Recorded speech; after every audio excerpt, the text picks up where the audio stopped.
everyone, I'm back and I'm here to give you an introduction to your social media audit assignment. So I'm not going to lie, auditing is a lot of work, but it's also is very revealing, and some people actually get really pretty good at it, and it's something that you can actually do as a side hustle. A lot of smaller companies or organizations or people who are not that established in their social media often need people to help them. And the first step of helping someone understand their social media use is to look at how they're using it or not using it.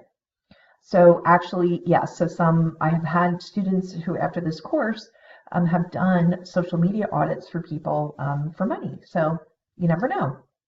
So once you decide who you're going to follow, you want to start recording their social media use. Now, the way that you want to do this, you have two choices. You can use, I have two templates for you. You only want one, and they both capture the same data. It's just that one is actually a spreadsheet and one is in a Word, like you can keep it in a Google Doc or a Word doc, and you can keep your data collection and all of your narratives together. If you use the spreadsheet, I prefer that you collect all your data and then write your narrative, in a separate document. So you'll be uploading two documents. So the first one is, this is the one that you can use this as a Google Doc or a Word doc. All you have to do is, if you want to use it as a Word doc, download it and put it into your Word, and that's fine. Or you can simply copy it and keep it on Google. And if you do that, you can actually just submit the link.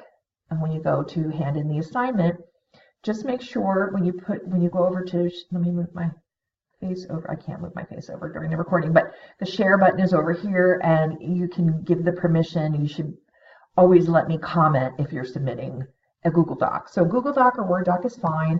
You'll see where you can put in all of the information. I gave you examples, and I explain a little bit more about the sentiment analysis. So in a sentiment analysis, what you want to do is the people who are actually commenting and responding to the brand or organization, to whatever the entity is that's using social media, you want to really try to capture the overall feelings that they're expressing.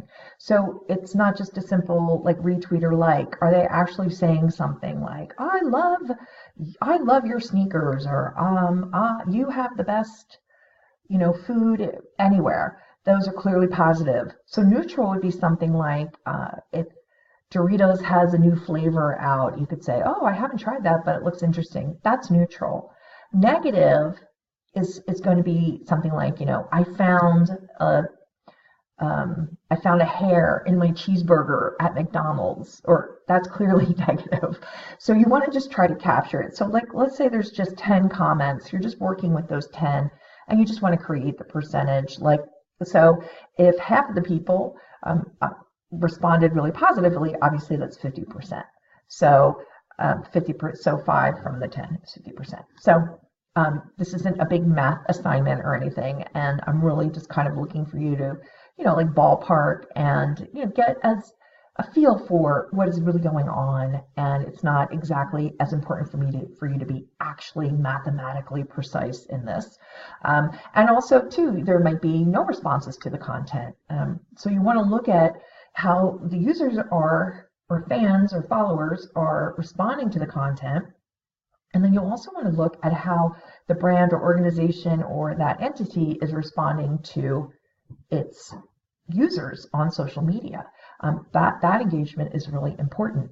So if there's a ton of content for a particular day and you want to be doing 3 days, on Instagram, it can get a little bit trickier because you have to sort of, well, you should be able to, if you're on the brand page or the entities page, you should be able to see their chronology. It might not be completely in order, so that can get a little tricky, but you should be able to follow at least what they're doing for that given period. And so you want to check in at least 3 days a week, beginning, middle, and end, to see what's going on, and just record it, and then record your observations, and just see how you think that this brand is doing. And that's what I'm really looking for in your narrative. I'm really looking for you to contextualize it for me, to explain it to me. Right now, we're not necessarily benchmarking against best practices or anything. This is really your take on how the brand is doing. And I think that there will be some surprises. Like, you'll be surprised at how some of them are responding or not responding. And so it's a very interesting exercise. It is time consuming. This is your main assignment for the week. So just do your best. Again, I'm not looking for exact precision, but I am looking for a pretty thorough and consistent accounting of what this brand is doing over the course of 3 days of a week. Okay? So if you have any questions, reach out. Oh, and let me show you real quick this is the spreadsheet.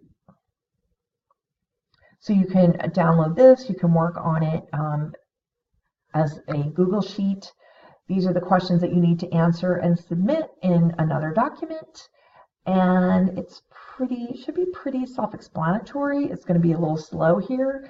So either way, you can certainly do it on the spreadsheet. The part where you actually would put in the data is not showing. You can also, here it is. Here's the daily audit. See if I can get that to come up.